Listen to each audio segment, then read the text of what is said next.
welcome to the East China School District's regular Board of Education meeting for Monday, February 22nd. We'll begin with a moment of silence and a pledge of allegiance. If everyone would please stand.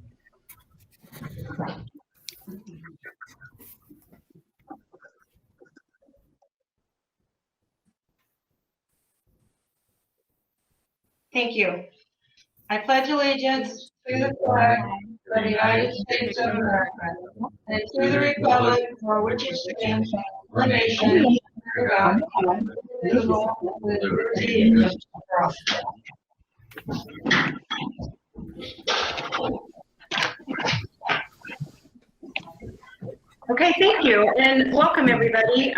The next item on our agenda is items of interest, recognition, and inquiry. And I just wanted to make a real quick mention that as of right now, we have one more virtual board meeting, which is our regular March meeting. Are there any other Board of Education members that would like to share anything right now?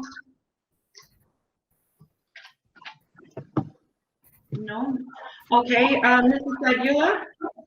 Yes, thank you. Good evening. I just wanted to take a minute to thank the St. Clair Rotary for inviting me to speak today about the East China School District. I was able to update them on the effects of the pandemic in our learning and a general outline of how the bond is developing. I just think it's important that the district coordinate with these community groups, and I want to thank them for having me there today. Okay. You. The next item on our agenda is special recognition. This is the East China School District Endowment Fund Grants, Mr. Ronald Miller. Well, good evening, everybody. Craig, can you help me out with the slides?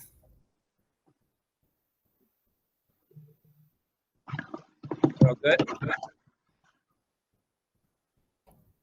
Everybody. Well, it's a real treat for me to be able to share the Spring East China Education Foundation grant recipients with you.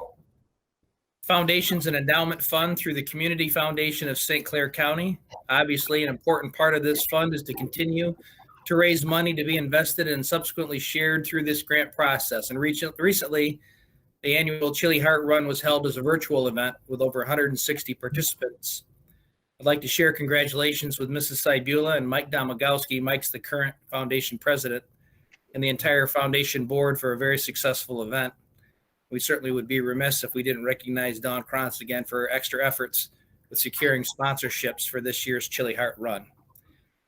Including these spring 2021 awards, over $177,000 has been given out to grants to our teachers and students.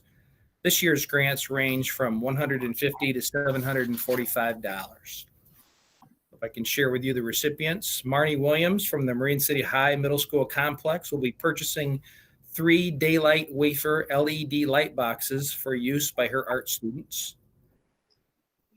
Nicole Denny from Bell River will be purchasing 2 sets of social studies related fiction and nonfiction chapter books. Lisa Kane from Gearing Elementary will be subscribing to Everyday Speech, a research-based learning platform that helps students learn better social skills and coping strategies, Allison Sump from Pine River Elementary will be purchasing speech and language materials, which will offer a wider variety of activities and methods for targeting the students' goals and objectives. Jennifer McClarney and Amber Pfeiffer, both of Bell River Elementary, will each be purchasing windy weather project kits. Their students, while building and flying kites, will complete activities about the wind, where it comes from, and how it moves. Jennifer Nelson from Marine City High School will be purchasing a Creality Ender 5 Plus 3D printer for her computer integrated manufacturing students who will be studying all aspects of manufacturing. Rachel Radigan of Gearing Elementary is purchasing a variety of items to promote self-regulation, engagement in learning, language development, and early literacy. And Stacy Schweihofer is receiving 2 grants, so on behalf of Gearing Elementary, she'll be purchasing the Wonder Workshop Dot and Dash Wonder Pack for use in her elementary technology classes. And then on behalf of Palms Elementary, Stacy will be purchasing the Makey STEM Pack. Her students will be able to use the materials in this kit to create projects which interact with their computers and Chromebooks. So big congratulations to this year's recipients. And as always, there's information on how to contribute to the East China Education Fund. I appreciate your attention and the opportunity to present. Thank you very much.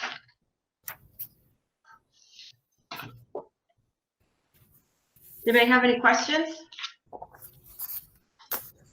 Okay, so the next item on our agenda is the consent agenda. A motion is needed to approve the minutes from the special Board of Ed meeting on January 20th and our regular meeting on January 25th. The approval of payment of bills, the financial statement, and the schedule of investments. So moved. Support. Does anybody have any comments or questions? Okay, all in favor, please signify by saying aye. Aye. Opposed, same sign. Okay, motion carries. The next item on our agenda is recognition of persons wishing to address the board.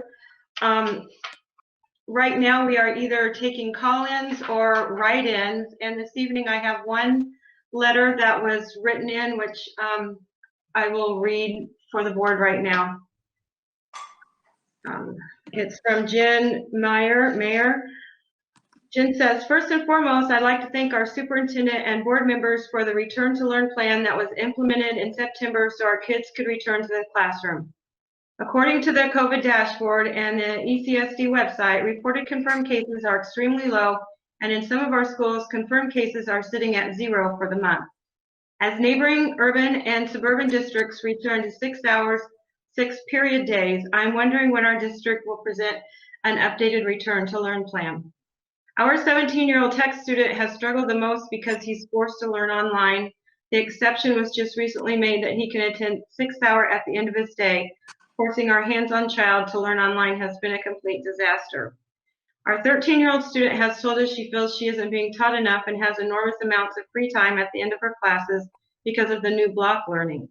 She's allowed to have free reign on her cell phone in class and can text anytime she pleases, with the exception of Gary Griffin's class. To my knowledge, he has been the only teacher to have control over the use of cell phone in class. Our 7-year-old who loves science is sad that science has been taken out of the curriculum because of COVID. However, there is room in the day for the P2 project. Since when has the promotion of positivity taken precedence over a mandated curriculum? When I mentioned this to her teacher, she stated they were bringing the curriculum back soon. It should have never have been taken out, and I'm sure many parents would agree. We live in a community who cares deeply about our kids and their education. After many fails, our community rallied for our school district when the bond finally passed because we want to give them the opportunity for a great education. Since the kids went back to school in September, we have not heard of a single Return to Learn plan from our superintendent or board members. No surveys, no updates or letters coming home to parents so we can be reassured that our district has a plan. It has been a long, exhausting year for everyone. We have all made adjustments to our lives because of COVID. The kids have suffered the most. We would like to see our board and superintendent rally for our kids in the way we rallied for the votes in the bond proposal. Again, my question to the board is, when will our district present an updated Return to Learn plan for our kids? Parents are patiently waiting. Sincerely, Jen Mayer. Okay, so it is our policy that we don't respond to these inquiries, but Mrs. Sybula, I believe, has reached out to Jen and is just waiting on her to give Mrs. Sybula a call back so she can address her concerns. The next item on our agenda are our information and discussion items. And first up under that is Craig Headley regarding Chromebooks and carts purchases. All right. Hi, thank you. Good evening, everybody. Couple exciting things. First one, item A, Chromebooks and cart purchases. You know, things we've talked about in the past are Chromebooks and how much they have been a game changer for East China, and not only East China School District across the nation. But we also know that since the pandemic, basically Chromebooks for the last 6, 7, 8 months have not been available. But what I started receiving some emails a few weeks ago from some vendors that says, hey, Chromebooks are starting to flood the system and become available again. So I got really excited. So really what I want to share with the board tonight is lead time for Chromebooks instead of 7 to 8 months is now they're telling me 3 weeks. So I am ready, have done some research and want to order some Chromebooks for each of the schools. We want to provide some equity for each of the schools. I've done some evaluations on how many Chromebooks each building has, and so we're going to outfit for equity with some Chromebooks. There are still right now some limitations based on our network, because our network is 11 years old. We do plan to go one-to-one Chromebooks in the buildings, but we are limited right now with what I can order. But the plan is through the state of Michigan website, bid website, we're going to order some Chromebooks. We're going to order some charging carts for each of the schools. Trust me when I say they've been asking and asking and asking, so they'll be excited to see some more. The plan is to get them in the next month or so, and then have them ready for at least the last few months of school. So we're excited about that. If you have any questions, let me know, but that's kind of the plan. Yay. Thank you. Then did you want to go ahead and just touch on the networks electronics RFP? Sure do. Another exciting thing, and again, this is the stuff that, you know, techie people kind of like. It's the behind the scenes stuff that we talk about a lot. Network switches and our wireless network. We've talked about it before in that everything runs off this. This is the equipment behind the scenes that makes everything go. So before we can install one-to-one Chromebooks, all the new technology we want to install in the district, first thing we got to do is update our infrastructure. So over the last month and a half, we spent a lot of time redesigning, making sure that we would design a robust network that's going to lead us another 10 years down the road. And I'm happy to report that we've released an RFP or a bid February 11th. We put that out on the street, what we call on the street. We advertised it, and I'll talk about ERate in a second. We've advertised it on the ERate website, in Times Herald, on our website, State of Michigan bid website. The one thing that's exciting about this particular bid is the equipment that we're looking at ordering is what they call ERate eligible. So the Federal Communications Commission, FCC, has a program that's been in place since 1996 for school districts and libraries to receive reimbursements, not discounts, reimbursements off specific technology equipment. These network switches and the wireless all fall under that category. It's called Category 2. So with the way our district is the makeup of our district, with the rules in place, if we follow the rules on how we are bidding, we could receive up to 70% of a reimbursement for the cost that we're going to spend on the infrastructure. This is absolutely fantastic. It's not guaranteed, but I tell you what, I'm pretty optimistic to think that we should get some reimbursement from this. So the bid went on the street February 11th. Because of the E-rate rules, it has to be out for 28 days. So the plan is to open the bids on March 11th. Need to evaluate, get some information down, and bring it back to the board. Next month, we will be asking, due to timelines for E-rate, I'll be asking you guys to approve a recommendation for a vendor at next month's meeting, so we can install this stuff over the summer. So, good stuff. Great, good deal. And the board has actually updated our agenda a little bit, Craig, just because of what you mentioned, our timelines when it comes to bond bids and approvals and staying on track for work to make sure everything gets done. So I don't see that that'll be any problem at all. Okay, awesome. Okay, our next item would be. Can I ask a quick question? Sure can. Of course.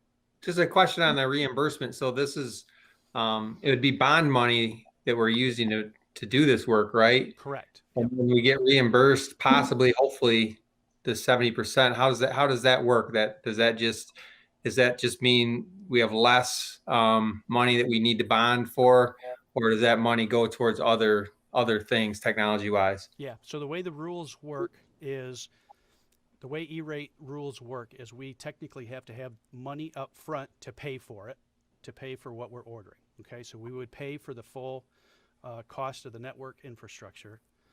We would then submit receipts based on the criteria to the FCC. We have to file a bunch of paperwork. They would then hopefully approve it, send us a check that would go back into the bond where we would have more funds available for future projects, whether, I could list a whole ton of them, but that's good stuff. Okay. Yeah. Thank you. Yep. Good question. Okay, our next item is the bus purchase amendment. Mrs. Angie Gleason is here this evening to talk about that. Angie?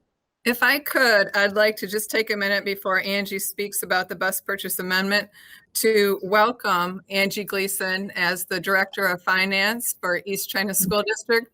We will do this in a more formal and celebratory manner, but since this is her first time presenting a topic, I just wanted to formally welcome her as our new Director of Finance. So go ahead, Angie, take it away. Absolutely. Welcome, Angie. Thank you. Excited to be here. And what I am here to speak about is in December, the board approved the purchase of 3 buses, 3 88, 89 passenger transit buses. When we pulled the bid specs to proceed with the purchase, we were made aware of a grammatical error in the action plan or in the recommendation. And a revised action plan is, I believe, on page 26. You'll find that under the revised action items. But the revision that needed to happen is the vendor name. It was listed as Midwest, and it should actually be Holland. Okay. Does the board have any questions? Yeah, I do. Jeannie tried to explain this to me, but I still need some clarification. Did Holland bid 320 or did they bid the 323? They bid the $323,307, which is it's on that revised sheet. So everything is the same. All of the information that was presented, the dollar amounts, were all pulled properly off the spec sheet, with the exception of the name was the typo. Okay, because I just didn't understand that 320 was there and crossed out on that sheet. Correct. Yep. Okay, but it was 323. Absolutely. Yeah. Thank you. And thank you, Jeannie. I thought I had That's it. okay. No, I'll make sure you get your questions answered. Does anybody else have any questions for Angie? Okay, so later in the meeting, we'll be, we'll be reapproving the that purchase with the correct verbiage in it. So thank you very much for being here this evening. Okay, our next item is exciting. It's the East China Virtual Academy. Mrs. Saibula, you have Leslie and Jason here this evening. Welcome. Yes, I do. And I want to begin by saying that Jason and Leslie began researching for an East China Virtual Academy before the pandemic. So when the pandemic happened, I almost felt like they were fortune tellers, like they could see that this was a need of the future. But the pandemic and the guidelines that we had to follow from September until now really put our ability on hold to be able to talk about East China Virtual Academy, because we didn't want to confuse folks with the virtual learning that's occurring because of the pandemic and the virtual academy that we're piloting next school year. So what this does is just adds another layer of opportunity for our students. And I'm happy to finally be able to share this with our community and with our board. And with that, Jason and Leslie, do you want to give the explanation, please? Sure, I'll start off. So I am Jason Perrin, and I'm here with my awesome colleague, Leslie Stauffer. And we just want to give you guys a quick overview of East China Virtual Academy. So we've spent, like Suzanne said, a lot of time researching and speaking with other districts that have academies that are successful in place. And so we're excited to share this quick information with you. So first, starting off with our vision. So East China Virtual Academy's vision really is to have a strong partnership with families. And our goal, just like East China's goal in general, is to meet those needs of all students from all academic backgrounds. And moving on to the next slide, I will have Leslie talk about why do we need ECA for students and families. All right, so hi everybody, thanks for having us. Like Suzanne said, we really, prior to the pandemic, Jason and I have been talking about this, both of us really have a passion for making sure our students feel cared about and taught and not with a lot of blanks and lacking. And so we saw the need prior to this, and then with the pandemic, we saw how many of our students were choosing virtual for a variety of reasons. And so with that, and then with our declining enrollment, we want to make sure that our students have course offerings that meet their interests, their needs, their goals, and a well-developed academic course of study. So we want to provide that flexibility. We want to supply those courses and to help our students grow and learn, not be afraid of failing or missing days and things go bad. And we just really want to support these kids and help them learn in a non-traditional setting. So Jason's going to talk more about ECVA. All right, so what is ECVA? Well, the title itself tells us it's a virtual academy. And like we said earlier, it's designed to meet the needs of all learners, like Leslie stated, and really supply students with maybe things they're missing out on now. Courses will be supplied through a vendor, and the best part of ECVA is that these courses will be taught and mentored by East China School District teachers, and will offer a full K-12 course catalog. And throughout our research, and just based on our backgrounds with teaching, is our focus and our priority really is to make these strong connections with students and have that be the philosophy of ECVA, where other online schools really don't prioritize those connections. And on the next slide, I'll have Leslie take over and talk about who is an ECVA student. So we really see the virtual student. We have three types of students. We've got our virtual students, those students and families who have chosen to be at home learning for a variety of reasons this year. And we do think that a lot of those families will choose to remain in that virtual learning environment.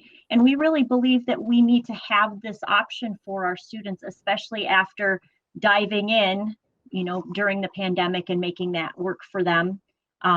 We have drop-in students who are currently taking courses like Michigan virtual courses, primarily 9th through 12th graders, who take 1 or 2 classes outside of our traditional classroom. And then we have our credit recovery students, the students who have failed a course who need to get that graduation requirement.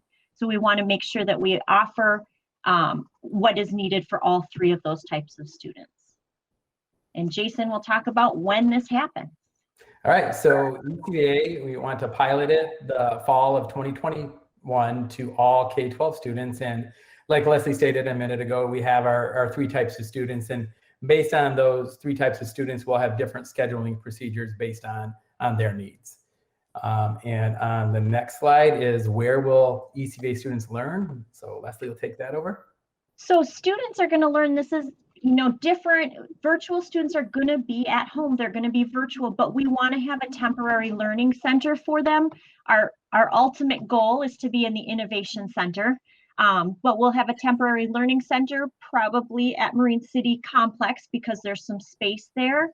And that learning center is going to be a resource for our virtual students. It's going to be a place for them to come for interventions, for collaboration, for assessments, for small group work, the needs that they have.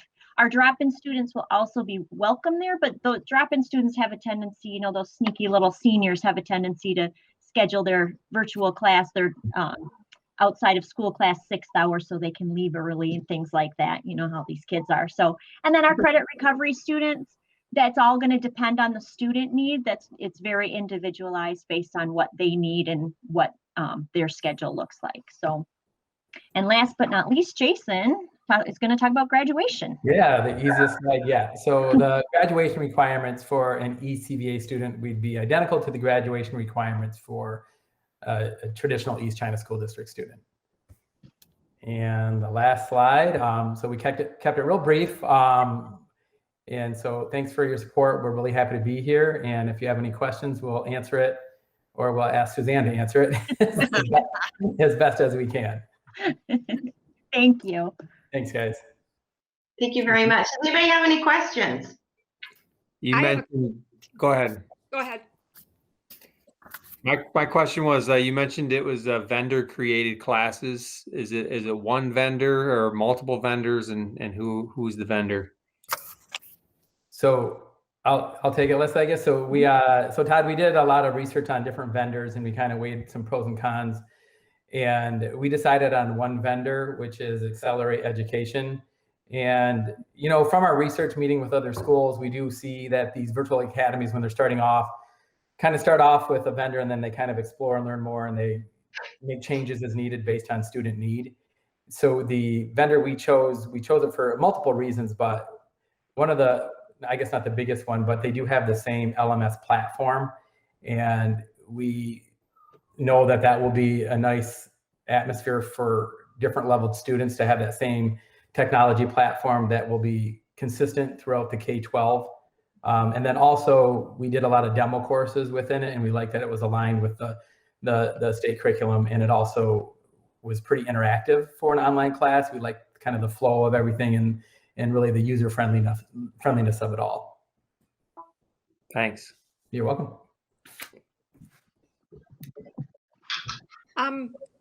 So a couple questions. Can a high school student take a full day virtual? Do all their classes virtual? I'll go, Jason. So yes, a high school student, a K-12 student, anyone could choose to be 100% virtual. So they could take all of their courses off the traditional setting. Offsite. Yep. So, but they're an East China student, so could they still play sports, be in plays, do honor society? Suzanne? No, they would not be able to participate in extracurricular activities if they chose to be 100% virtual student. But if they're just one or two classes, then of course they could. As long as they stay within our seat time waiver of the number of classes, depending on what grade level they're in, yes. Okay. And then elementary would be a whole day, correct? Yes. Correct. Yes. Okay. All right. Well, it sounds amazing. So thanks for all your hard work. Yeah, we think so too. I have one more question. I think it's probably for Suzanne. As far as staffing, will teachers be teaching some traditional classes and some virtual classes, or will there be teachers that teach entirely in the academy, or a little bit of both? Probably a little bit of both. It all depends on the student selection of courses and how many students choose the 100% virtual. It was interesting to see when we returned to second semester that 23% of our secondary students chose to stay virtual for, like Leslie said, for a variety of reasons. And we think that a program like this might capture some of those students. So depending on how many students we have sign up will depend on the staffing. But I'm hoping also that it'll be an attractive piece for a teacher to try a different platform, or to have a schedule that has a little bit different variance in it for their teaching. I think this year the pandemic introduced us to a lot of things, and technology and learning virtually was one of them. And some of our teachers have really enjoyed that experience and could develop it further in the academy. So I have a quick question. In terms of student proficiency, going virtual versus in class, how do the two systems compare? Proficiency in the content standards? Yeah, for example, I mean, I think it said that it's aligned with the state requirements. So I'm assuming that this ERate, or whatever you called the name of the organization, they probably did some evaluations to make that comparison. Well, it's virtual versus in class, in terms of what the student learns and how effectively they learn. Go ahead, Leslie. Well, as far as the benchmarks go, the benchmarks are all covered from our, K-12. And then the assessments within there. We always struggle with the virtual students. Jason and I have talked about perhaps asking students to come in to take assessments, just so that they can, or making those contacts so we can support them, because we do want to know that they're meeting those standards. And just like in class, as teachers, we look for the feedback in the assessments, formative and summative, to get that data from them as well. But did the supporting organization ERate, did they have any information? Information on alignment of the content standards or their assessment procedures? The assessment of students, their ability to learn through virtual versus in class. Jason, you've taught in virtual classes quite a bit. How do those assessments at the end of, let's say, a unit look? What do they look like, and how do they capture the students' proficiencies? So I know a couple things about this. So they do have benchmark assessments in the content areas, but I don't know if maybe Mike's talking about like the typical standardized testing that we do, like NWA and those sorts. Is that kind of relating to what you're referring to as well? Yeah, exactly. Yeah, so the students as part of ECVA would still be responsible for those same types of assessments, just like all East China School District students would. They would probably just have a different proctoring approach to it than in the traditional school building, but it would still be a proctored test that they would take to measure their academic performance aligned with the Michigan State curriculum. So in terms of the virtual versus in-class work that we've been doing since the COVID disease started, what is the comparison in terms of learning? How effective is it? So yeah, go ahead, go ahead, Jason. So you've go ahead, Jason. You've taught both Leslie and Jason. You've taught virtually now since the beginning of the school year. An adjustment was made at semester to do it synchronously, and you've both taught virtual classes. So what would be the difference you're seeing between the virtual teaching that has occurred during the pandemic and the virtual teaching and learning that will occur in the virtual academy? And this was one of the reasons why we waited till now, till we got past the most difficult part of the pandemic, so that we didn't confuse those two. The learning that will occur during the virtual academy is not what we've been experienced as during the pandemic. So if Jason or Leslie, I don't know if you could comment on what you've seen during your teaching during the virtual time and what virtual class through ERate would offer. So I've noticed, I think the big thing is the connection with the student. If I can talk to them and give them feedback, my virtual students are right there with me.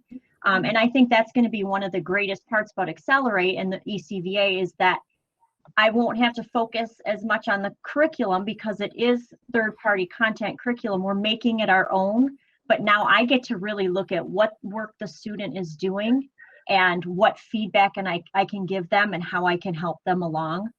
So I think really the connection with the kid is going to be the biggest part of this, so that I can see what they're doing and, you know, keeping tabs on these kids. They need to know that somebody's watching and asking and looking and making sure that they're okay. So that's really my big thing, is being able to talk to them, to be able to have contact with them, or email or text or whatever we do to make contact with our kids, Google Meets, all that. Right, and kind of on that same note, piggybacking on what Leslie said, really, you know, I teach some courses with Michigan Virtual, which is a strictly online course, and our vision for ECVA is not that. It's really more of a hybrid type of setup where students are making those relationships and connections with teachers are making those connections with those students on a regular basis. And I know this isn't directly answering data-driven, but it's also, we're talking about having that relationship with students on a regular basis and treating this not as an online school like many do, and where the failure rates are quite high with those atmospheres. But this is more of a setup where ECVA teachers are really knowing their students and having those relationships and holding students accountable, but at the same time knowing that that relationship is the priority to help them succeed. But I can say, for one, with K-12 Fuel Education, which is a huge online company, and with Michigan Virtual as well, those failure rates are quite high. And that's one of the cool things about ECVA. We'll have our own teachers, East China teachers, who care so much about their students being at the forefront and working with those students directly to help them succeed. And we will still be data driven. We will still be looking at that. Our standardized testing and all those our benchmarks, all those things. But we really want those connections with our students. I have a question. Is this virtual academy just open to our students, or are we going to open it up to anyone? So I know East China students are the priority first come, first serve on, I think Suzanne is what we're going with here, is focusing on our East China students first and then seeing what happens down the road. Mm-hmm. Well, we'll offer it to East China students first, and then depending upon what the numbers are, then we'll be able to maybe open it up to outside students. But first and foremost, we want to take care of our East China students. Okay. All right. Thanks. I have a couple questions. So will there be like maximum amount of students in a classroom? That would be negotiated with our teacher union. Okay. But yeah, that goes to making those connections. And some of the virtual academies, I hear horror stories about having hundreds of students. Right. That is not what we're building here. We're building those connections. So the exact number would be negotiated with the union, however.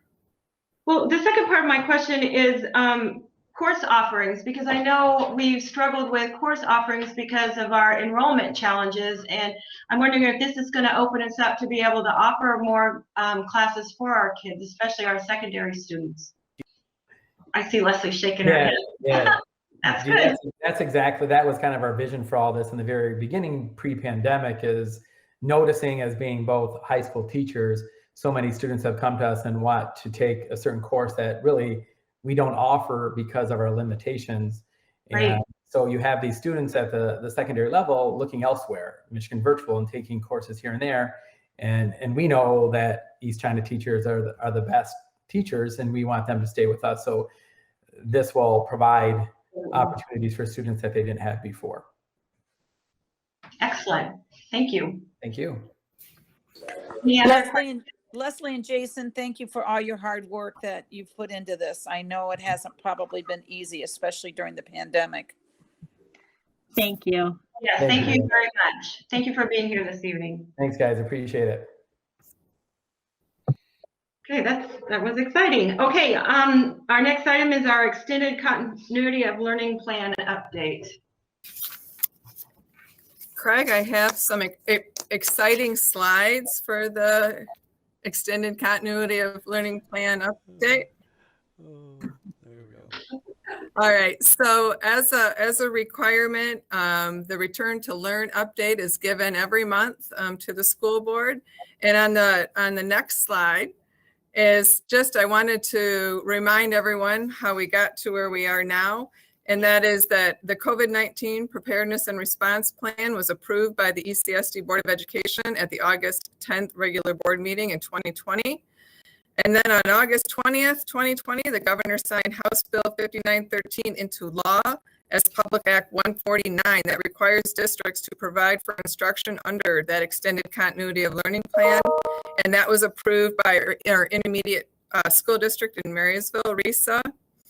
That extended continuity of learning plan did not replace the COVID-19 preparedness and response plan, but it gave additional assurances and requirements. And one of those requirements is to provide this monthly return to learn update. So our current modes of instruction in East China School District are 100%, we have two choices. Our families have two choices. They can be 100% in-person learning, face-to-face, or they can be 100% virtual learning. And I think it's important to mention at this point that due to that 100% virtual learning option requirement, especially at the secondary level, it does limit us to what our schedules can look like, because we do keep those fabulous East China teachers teaching those classes. So I know as we move through the pandemic that there's been questions about different schedules, and it is due to the fact that we offer both that virtual and in-person learning for our students and families.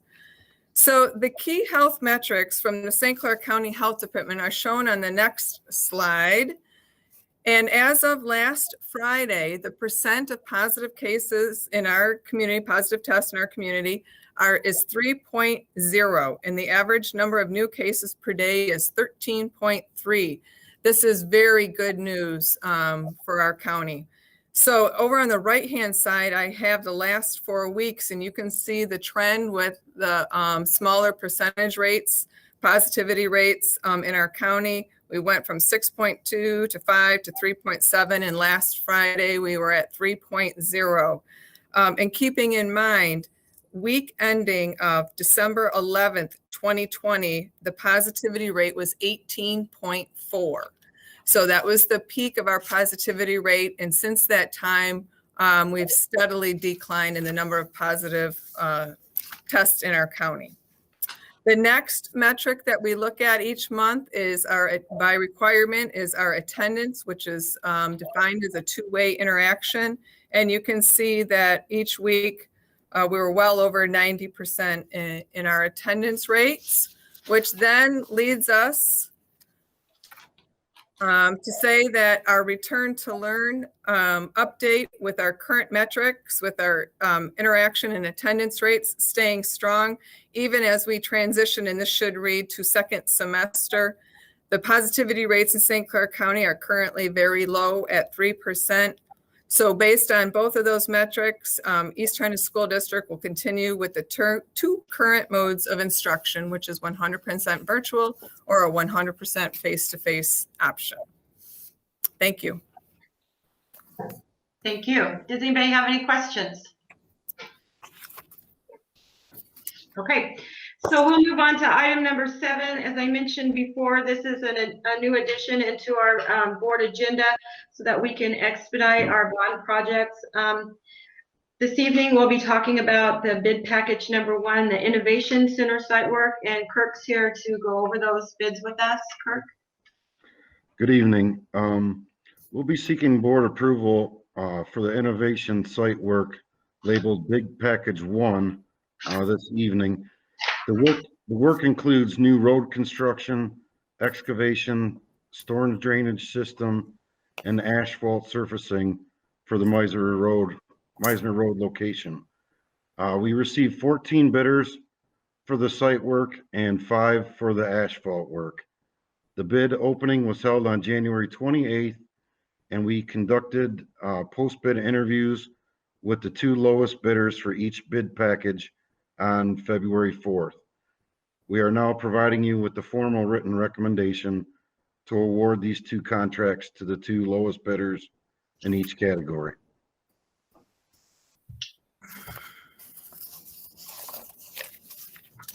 Okay, does any of the board members have any questions about the bids that were sent in the board packet?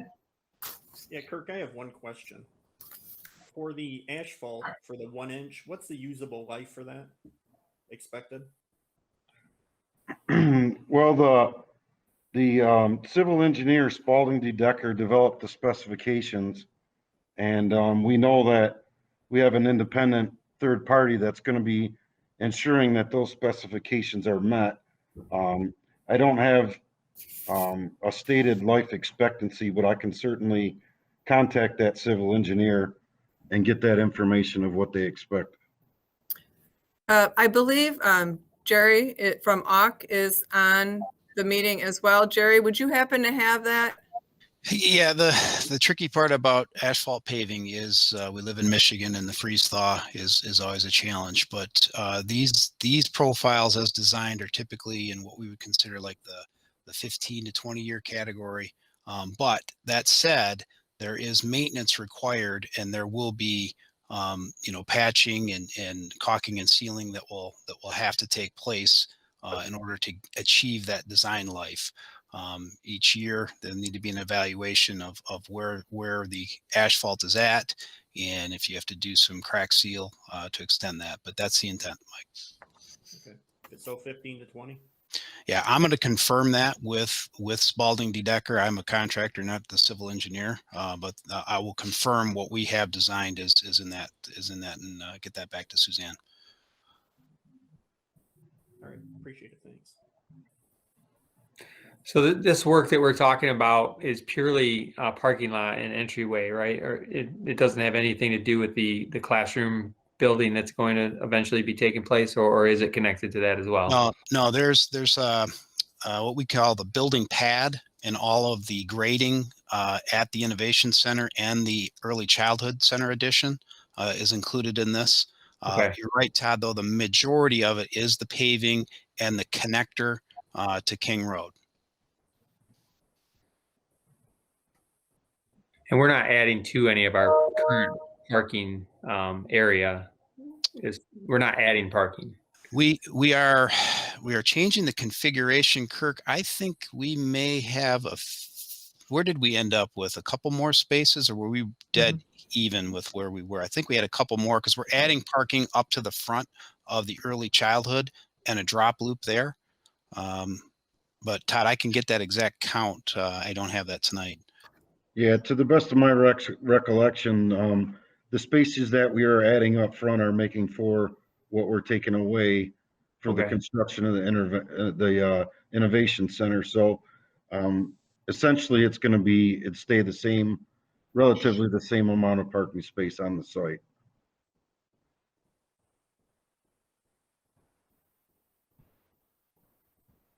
And my only other question is the entryway that's being added. As part of the work for that, been kind of looking at what the traffic flow is going to be. I'm thinking about the next St. Clair Marine City game where, you know, traffic is everywhere. Is that part of the design? Is looking at that traffic flow?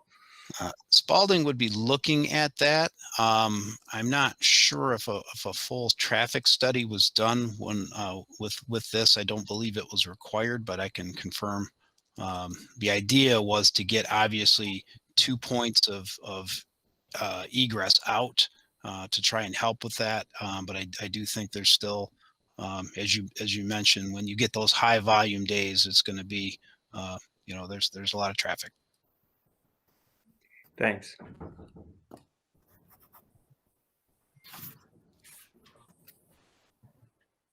Are there any other questions?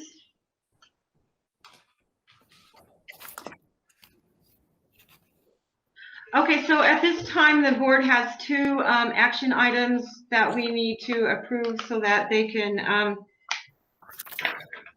get started on the work that Kirk just described. The first action item I need a motion for is per administration's recommendation, the Board of Education approves the bid by Site Development, Inc. in the amount of $1.466 million for the Innovation Center site work. So moved. Support. Any additional comments or questions? All in favor, please signify by saying aye. Aye. Aye. Aye. Opposed, same sign. Okay, so that motion carries. The next motion is per administration's recommendation, the Board of Education approves the bid by Asphalt Specialist, Inc. in the amount of $1.875 million for the Innovation Center site work, which I believe is the asphalt. So a motion is needed for that. So moved. Support. Any additional comments or questions regarding the asphalt? What was the price on the asphalt again? 1.875. Okay.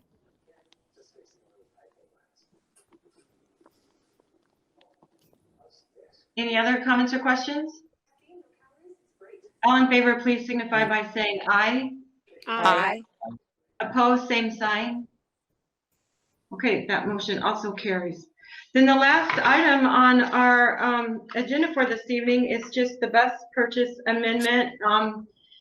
And again, a motion is needed for that action item. Per administration's recommendation, the board approves the MSBO Build-A-Bus for 3 8889 passenger transit bus purchases to Holland in the lowest cost responsible bid amount of $323,307. So moved. Support. Are there any additional comments or questions regarding this amendment? Okay, all in favor, please signify by saying aye. Aye. Opposed, same sign. Okay, that motion also carries. So again, thank you everyone for being here this evening, and those who presented, we appreciate your time and effort, and with that we are adjourned. Have a good night. Thanks, Jean.